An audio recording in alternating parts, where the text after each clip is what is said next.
And here are the bantamweights at 119 pounds. On your left, Enrique Carrion, 5'7", 26 years old. We'll show you the tail of tape in a moment. Carlos Navarro is his worthy opponent, and quite a discrepancy in the age. Carrion, 26. Navarro, just 18 years old. So Carrion with the greater of the experience. Again, about the same height. Carrion from Santiago in Cuba, and Navarro, a product of South Central Los Angeles. 119 pounds. Third man in the ring is Alota Morrison. Kansas City, Missouri. He is where he calls home, and we're set to go round number 1. Sam, to show you the difference in experience in this, Carrion began boxing on the Cuban national team when Navarro was 8 years old. Well, Carrion's got a lot of style, and you'll see that early on. Real good boxer, hard puncher, as most of the Cubans are, with that great reach. And it's Navarro's job, fighting as a southpaw here, to just break the rhythm of Carrion, just like Guardado did earlier against Ramirez.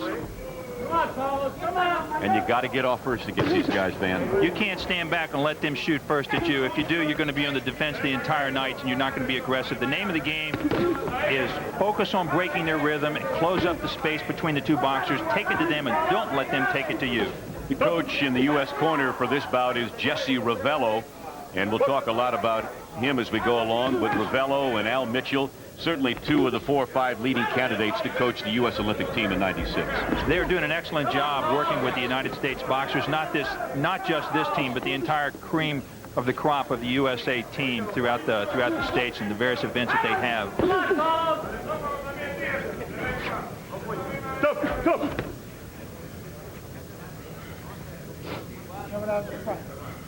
We might add, too, that not just the national coaches that are working this event, but in this case, Carlos Navarro Sr., the father of Carlos Navarro, the boxer, has been very instrumental in bringing him to this point. Good aggressive move right there by Navarro. And like most of the kids in this competition, of course, their goal is to reach the 1996 Olympic Games in Atlanta, particularly meaningful for the American kids.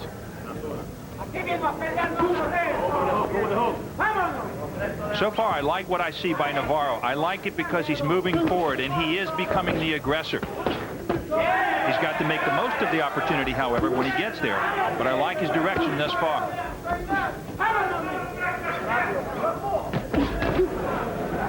Again, it's Enrique Carrion with the red headgear and the red vest.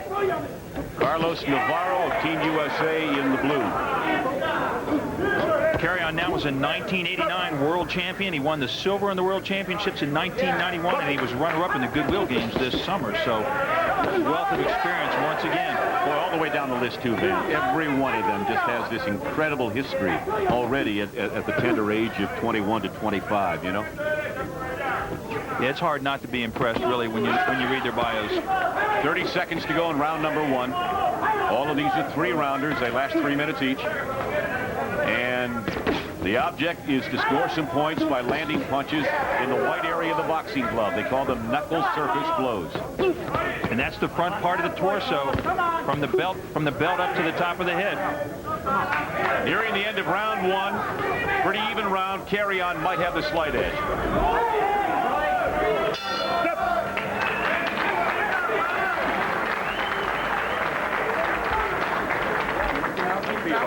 All he's doing is punching and moving. He's not going with combinations. He's punching and moving, okay? And he's leaning back, okay? You got to feel the contact. Navarro receiving his instructions right now from Coach Jesse Ravello. A very unique story in its own right, Sam. Let's give a listen. Anticipate his shots, okay? Anticipate the shot. Got to keep those hands up, okay? Got to keep the hands up, okay? So you can make your punches a little shorter, huh? Second round, Carlos. What? Second round is still. Hey, work your combinations on the inside. Don't just work one hand with your power. Work the speed, just like we work out there. Work with speed with power. Work a combination of speed and power. Second round. Tell you he ain't got nothing. Jesse Ravello was born actually in Havana, Cuba, and it's been his dream to come back and coach against the Cuban team tonight. You got to counter right. He defected some 27 years ago. Came to the United States and has carved out a very fine career in the United States Army, and is in fact a candidate for the '96 Olympic Games, U.S. Olympic boxing coach. This is round 2. We should tell you that the U.S. coaching staff earlier today boldly predicted that their kids would win a minimum. They would be disappointed, they said, if they didn't win 6 of the bouts, which is incredible in light of the fact the USA has never beaten Cuba and only once has won as many as 6 bouts to tie.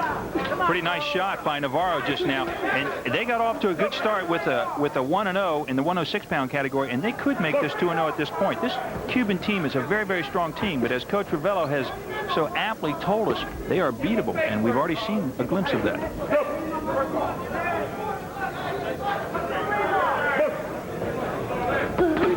Ooh. Carrion looks like he boxes in 3-punch combinations and gets out. Likes to stick and move Pretty much. And he stuck that time with a good right hand on the head of Carlos Navarro. Open glove. That was an open-faced contact. Navarro indicated earlier today that he will box Carrion any way that he has to. He considers himself a strong boxer, does Carlos Navarro of USA, and smart, and he thought he could adapt very quickly to whatever Carrion had in store for him. However, having said that, Navarro is old